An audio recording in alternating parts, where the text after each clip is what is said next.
অনুষ্ঠানের জন্য এই পর্বের সভাপতি কবি প্রাবন্ধিক কামরুল বাহার আরিফ, মঞ্চে যারা উপস্থিত রয়েছেন গুণী কবি লেখকবৃন্দ এবং যারা সামনে আছেন সকলকে শুভেচ্ছা।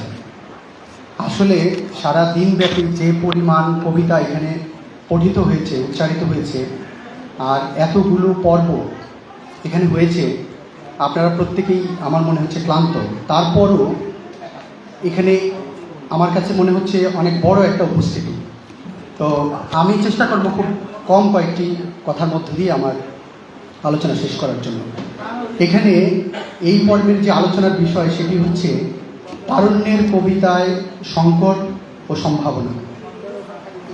আমার প্রথম যে মন্তব্য সেটা হচ্ছে আসলে সংকট কিন্তু তারুণ্যের কবিতার জন্য, যেটা বাংলা কবিতার জন্য এবং পৃথিবীর সমস্ত কবিতার জন্যই সংকট আসলে সেই একই। বরং তারুণ্যের কবিতাই অনেক বেশি আলোচিত, অনেক বেশি সামনে এসছে এবং তরুণরাই পৃথিবীতে সবচেয়ে বেশি মহৎ কবিতা লিখেছে। আমি এখানে বসে বসেই একটি তালিকা তৈরি করলাম। আমি কয়েকটা নাম এখানে উচ্চারণ করি। যেই কবিতাগুলো কবিরা লিখেছেন তাদের বয়স 30, 35 বা 40-এর অনেক নিচে। আমরা এখানে বলতে পারি দ্য ওয়াস্টল্যান্ডের কথা।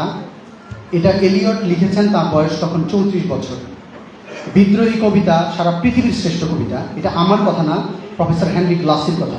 দ্য সেকেন্ড কামিং এবং বিদ্রোহী, পৃথিবীর শ্রেষ্ঠ কবিতা, মাত্র 22 বছর বয়সে লেখা। আমরা বলতে পারি জসীমউদ্দিনের কবর কবিতা 22 বছর বয়সে লেখা। সুকান্ত ভট্টাচার্যের সমস্ত বিখ্যাত কবিতা, সে তো মারাই গেলেন তিনি সম্ভবত 21 বছর বয়সে। নাহিদা আপা বললেন র্যাবোর কথা। আমরা কাহালিন জিব্রানের কথা বলতে পারি, তার প্রফেট, এটাও 40-এর মধ্যে লেখা। আমরা বলতে পারি হেলাল হাফিজের নিষিদ্ধ সম্পাদকীয় কথা, এটাও ওনার 21-22 বছরের লেখা। আবুল হাসানের সমস্ত কবিতাই হচ্ছে কম বয়সে, উনি তো মারাই গেছেন সম্ভবত 28-29 বছরের মধ্যে। হ্যাঁ, 36। হ্যাঁ, সাত সাগরের মাঝি, এটা বাংলাদেশের বিখ্যাত একটা কবিতা, বাংলা ভাষার। ফররুখ আহমদ খুব কম বয়সে লিখেছেন। তো আসলে পৃথিবীর সমস্ত মহৎ কবিতাগুলোই কবিরা আসলে তাদের কম বয়সে লিখেছেন, এটা বলতে পারি। এই তালিকা আপনি অনেক বিশাল করতে পারবেন, কোনো সমস্যা হবে না আপনার। আর এই আমরা আমরা কবিগুরু রবীন্দ্রনাথ ঠাকুরের এই মানে শেষের কবিতার মধ্যে একটা মন্তব্য উনি করেছেন, নিজের প্রতি বিদ্রুপ করেই উনি বলেছেন যে কাব্য আসলে 10 বছরের বেশি করা উচিত না। এটা স্যাটায়ার করে উনি বললেও আমার কাছে মনে হচ্ছে যে আসলে কবিত্বের সাথে তারুণ্যের একটা সম্পদ হচ্ছে কবিতা। আমার এটাও মনে হচ্ছে যে রক্ত বীর্যের উষ্ণতার সাথে কবিতার একটা সংযোগ আছে। আপনি অনেক বয়সব্যাপী কবিতা লিখতে পারেন, সেখানে চিন্তা, সেখানে দর্শন, অনেক ভাব, অনেক বিচক্ষণতার প্রকাশ হতে পারে।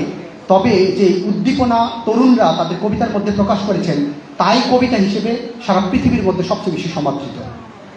তো এখন আমি যেটা এই যে প্রথম মন্তব্য করলাম, সেই মন্তব্যের প্রেক্ষিতে এটা বলা যে সংকট আসলে তারুণ্যের কবিতার না। সংকট যেটা, এটা হচ্ছে টোটাল কবিতারই সংকট। আর সম্ভাবনা যেটা, এটা তরুণের কবিতায় যেমন আছে এবং বড়দের কবিতার সামগ্রিক কবিতার মধ্যে আছে। আর সমস্যা হচ্ছে আমাদের দেশের ক্ষেত্রে সমস্যা হচ্ছে আমরা আসলে কবিতা পড়ছি না। আমি আশ্চর্য হলাম, কিছুদিন আগে, মাত্র 15-20 দিন আগে আমি একজন কবিকে আবিষ্কার করলাম। যদিও উনি অনেক দীর্ঘদিন যাবৎ লিখছেন, আমি ওনার কবিতা পড়ে যা আশ্চর্য হয়ে গেলাম যে এত চমৎকার কবিতা লিখেন, অথচ তার নাম আমরা জানি না। আমি তার নামটা বলছি, তার নাম হচ্ছে সর্দার ফারুক। আপনারা কেউ কেউ হয়তো চিনবেন।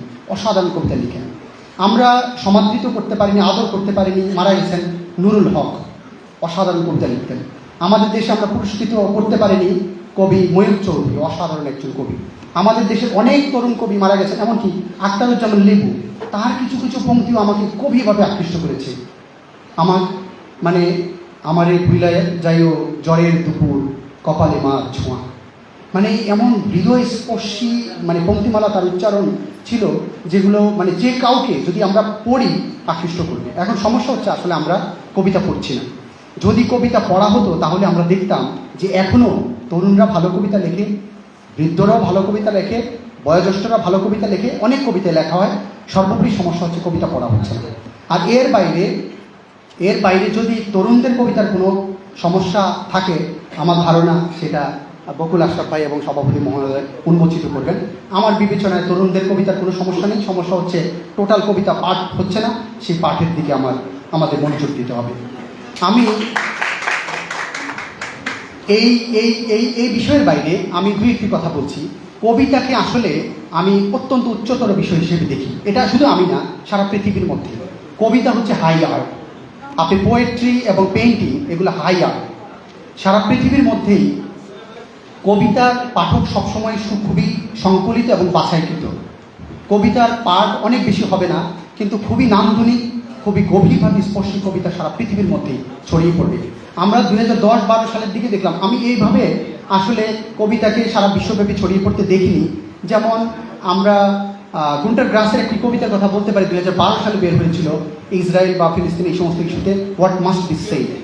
তো ওই কবিতা দেখলাম সারা পৃথিবীর মধ্যে আলোচনা তৈরি করেছে। তো কবিতা আসলে উত্তম কবিতা যদি লেখা হয় এবং যেই কবিতার মধ্যে মানুষের হৃদয়ের দাবি এবং মানুষের জাগতিকতা এবং অধিকারের দাবি থাকবে, সেই কবিতাগুলো মানুষের সামনে উঠবে।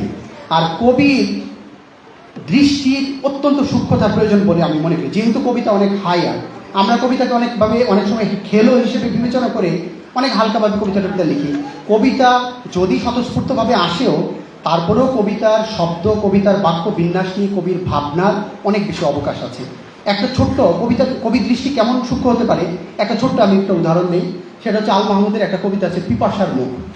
পিপাসার মুখ কবিতার মধ্যে তিনি খুব চমৎকার, শেষের আমি কয়েকটা লাইন পড়ি, কি চমৎকার এবং কি গভীর হতে পারে কবির দৃষ্টি। তিনি বলছেন, চিতল হরিণী তার দ্রুতগামী, চিতল হরিণী তার দ্রুতগামী ক্লান্তির শেষ জামে, যখন প্রশ্রবণে পিপাসায় মুখ নামায়, আমি সেই জলপান শব্দের শিকারী। একটা হরিণী, যেই হরিণী অনেক ক্লান্ত বিধ্বস্ত হয়ে একটা গভীর একটা অরণ্যের মধ্যে একটা চিকন ঝর্ণার মধ্যে জলপান করছে, আমি তার দিকে দৃষ্টি রাখবো এবং সে যে ক্লান্তির সাথে যে জলপান করবে, সেই শব্দের স্বীকার করা হচ্ছে কবির কর্ম। এবং ওই পর্যায়ে যদি কবির দৃষ্টির সূক্ষ্মতা পৌঁছায়, তাহলে সেই কবি মহান হয়ে উঠবে। আর আমাদের কবিতার ক্ষেত্রে কবিদের মানে কিছু খেয়ালিপনার বিষয়েও আমার কাছে মনে হচ্ছে যে কবিতা নিয়ে আসলে যে গভীরভাবে অভিনিবেশের প্রয়োজন, যেই সংবেদনার সাথে কবিতাকে প্রকাশ করা প্রয়োজন, সেই সংবেদনা, সেই যত্ন, হ্যাঁ, সেই পরিশ্রম আমাদের কবিদের মধ্যে হয়তো অনুপস্থিত আছে। তো সেটা অবশ্যই কবিরা মনোযোগ দিবেন। আমি একটি তথ্য বলছি, উইলিয়াম শেক্সপিয়ার, আপনারা সারা পৃথিবীর মানুষ জানে, আমরাও জানি তার নাম। আপনারা কি জানেন উইলিয়াম শেক্সপিয়ারের শব্দ ভাণ্ডার ছিল 25,000 শব্দের। 25,000 শব্দ তার দখলে ছিল এবং তিনি অসংখ্য শব্দ ইংরেজি ভাষায় যোগ করেছেন। আপনি তার পঠন পাঠনের দৌড়টা আপনি বুঝতে পারেন। আমি কয়েকটা শব্দ বলতে পারি, যেমন গসিপ, অ্যাসাসিনেশন, চ্যাম্পিয়ন, ব্ল্যাঙ্কেট, এইরকম অসংখ্য শব্দ ইংরেজি ভাষায় ছিল না। এগুলা কামস ফ্রম উইলিয়াম শেক্সপিয়ার। অসংখ্য ফ্রেজ, ইডিয়ামস, অনেক শব্দবন্ধ তিনি আবিষ্কার করেছেন। যেমন বলতে পারি minds eye view, we have seen better days, A found of flash, murder most foul. এরকম অসংখ্য অসংখ্য শব্দবন্ধ তিনি আবিষ্কার করেছেন। আমরা আমাদের কবিতার মধ্যেও এটা দেখি, জীবনানন্দের কবিতার মধ্যেও আমরা অসংখ্য এরকম দেখি যে কি বলা যায়, পাখির নীড়ের মতো চোখ, এরকম অনেক অনেক আছে। তো কবিরা আসলে নতুনভাবে তার উন্মোচন করতে হবে, নতুন ভাষা শব্দবন্ধ তৈরি করতে হবে। একটা নতুন উদ্দীপনা যদি সৃষ্টি করতে পারেন কোনো কবি, তাহলে সে কবি খুব সাদরে সাগ্রহী মানুষের সামনে উপস্থাপিত হবেন এবং আলোকিত হবেন। কবিদের সম্মান কত বড়, মানে আপনারা জানেন, যেমন আমরা জানি যে এক সময় ওই যুগকে বলা হয় জাহিরি যুগ। সেই সময় ওকাজের মেলা হতো, সেখানে যে কবি বিজয়ী হতেন, আমরা ইমরুল কায়েসের কথা বলি, ইমরুল কায়েস বিজয়ী হয়েছেন, তার সেই মুয়াল্লিকা কবিতাগুলোকে কাবার এই কপাটের মধ্যে এগুলা টানানো থাকতো। কত বড় মর্যাদার বিষয় কবিদের। সামারসেট মমের কথা আমরা জানি। সামারসেট মম খুব চমৎকার একটি মন্তব্য করেছেন। তিনি বলছেন, the writer of pros can only step aside when a poet passes. তিনি একজন কথা সাহিত্যিক, তিনি বলছেন যে কবি যখন হেঁটে যায়, আমরা তখন দাঁড়িয়ে যাই। তখন কবির মর্যাদা ওই পর্যায়ে উন্নীত হওয়া লাগবে। আমি সর্বশেষ কবিদের শ্রেষ্ঠত্ব এবং কবির অসাধারণত্ব সম্পর্কে আমি লাস্ট একটি মন্তব্য করবো। এটা হচ্ছে দ্য স্টাডি অফ পোয়েট্রির মধ্যে ম্যাথু আর্নাল্ড একটা কথা বলেছেন। তিনি বলতে চাচ্ছেন যে আমাদের সায়েন্স কবিতা ছাড়া বৃথা, অসম্পূর্ণ। এবং তিনি বলতে চাচ্ছেন যে এমন একটা সময় আসতে পারে যে অনেক কিছু, হ্যাঁ, ধর্ম এবং দর্শনের অনেক কিছু কবিতার দ্বারা প্রতিস্থাপিত হবে। Without poetry our science will appear incomplete, and most of what now passes with us for religion and philosophy will be replaced by poetry. আমরা আশা করব আমরা আমাদের বাংলা ভাষা থেকেও এমন কবিতার সৃজিত হব যেই কবিতার মধ্য দিয়ে, যেই কবিতার আখ্যা এবং যেই কবিতার অভিধার মধ্য দিয়ে, যেই কবিতার চিন্তার মধ্য দিয়ে আমাদের ধর্মের যে অনেক কিছু আছে, আমাদের দর্শনের অনেক কিছু আছে, সেগুলো কবিতার মাধ্যমে পুনর্বিন্যস্ত হবে এবং পুনর্ব্যাখ্যায় আবির্ভূত হবে। কবিতার জয় হোক, সকলকে অসংখ্য ধন্যবাদ।